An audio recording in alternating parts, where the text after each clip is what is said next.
Hey, it's Mark Wahlberg. Welcome to Click TV. Welcome to Click TV.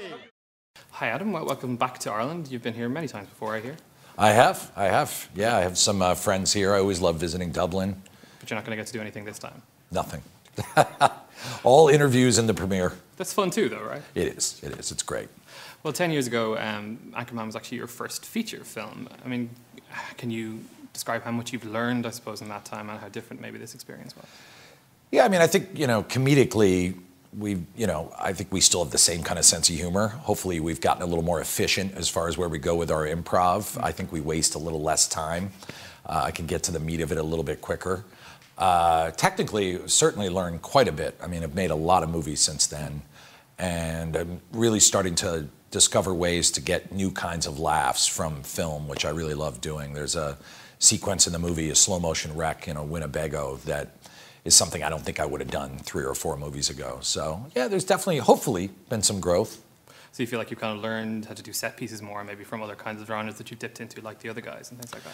I think so, yeah. I think through doing all the action work in that, and Talladega Nights, and then shooting more of like a drawing room comedy like Step Brothers, with each of these movies you kind of get a new language and learn how to balance the shots and what types of shots to use, and it all just becomes easier and more fluid too. And our group, our crew, really knows each other well, and it's become really tight through the years. Well, did you always think, after 10 years, did you think that this was actually going to be made, or was there a time where it had been too long in your mind? I actually thought before we did the other guys that it was over with. I didn't think it was going to happen. We had tried to set it up with Paramount. We couldn't come to an agreement on the budget, and we were a little ambivalent about doing a sequel anyway. We sort of felt like, do we really want to? Everyone kept clamoring for it, so we thought, let's do it. But when the budget didn't meet, we thought, that's fine. We'll go on and do another movie. And then after the other guys, we kept hearing about Anchorman 2. When are you doing it? So we went back to Paramount, and then fortunately that time we were able to work it out. And does that always still surprise you, how passionate everyone is about your first movie, that one movie, when people just want you to go back to it? It's crazy. Yeah, it really is. I mean, certainly when we did the movie, we had a lot of pent-up energy, and we're like ready to, pounce on the set when we did it. We were so excited to finally get to do it.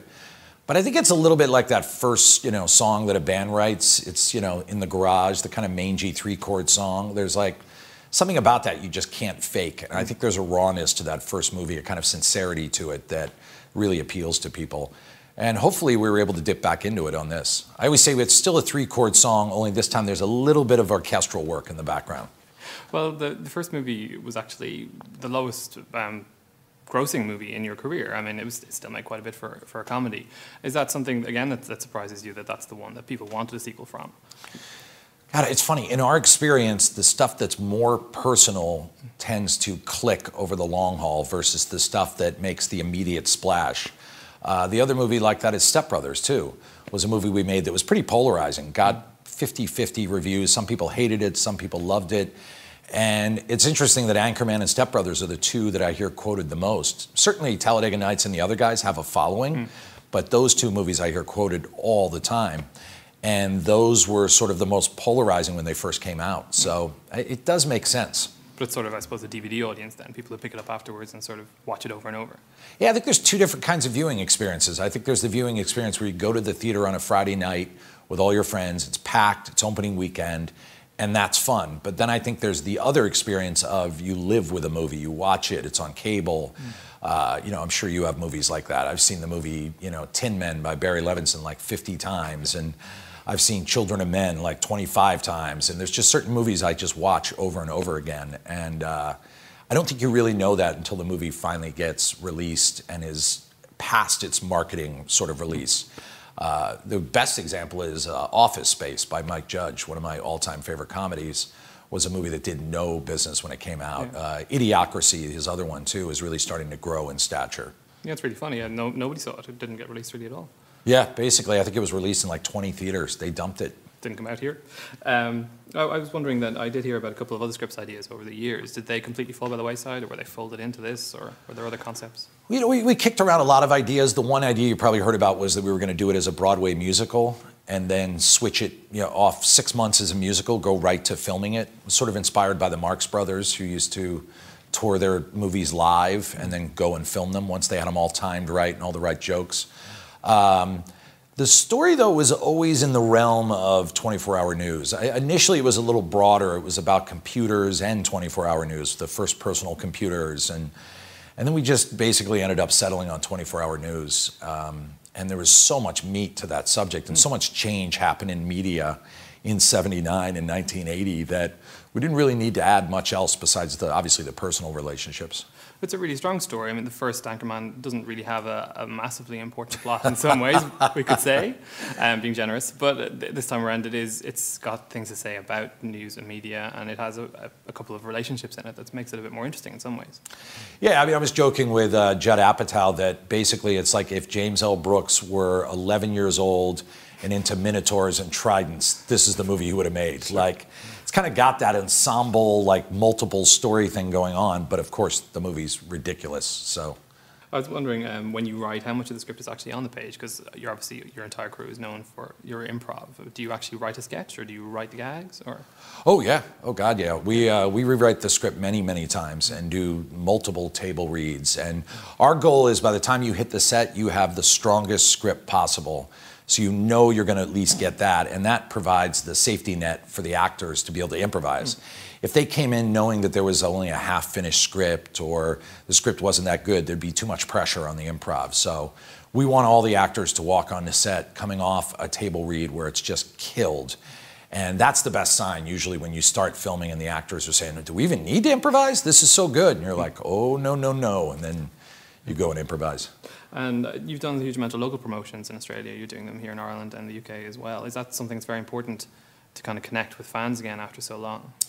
Yeah, we felt like this movie, more than any movie we've done, was about the kind of grassroots response to the first Anchorman. So we've never done this kind of marketing before, this sort of outreach where, yeah, we're going to all the different markets and territories and meeting people. And I think it's great. It just feels appropriate for this movie because the success of it had nothing to do with, you know, big splashy TV ads or posters or anything. It just came from people watching the movie.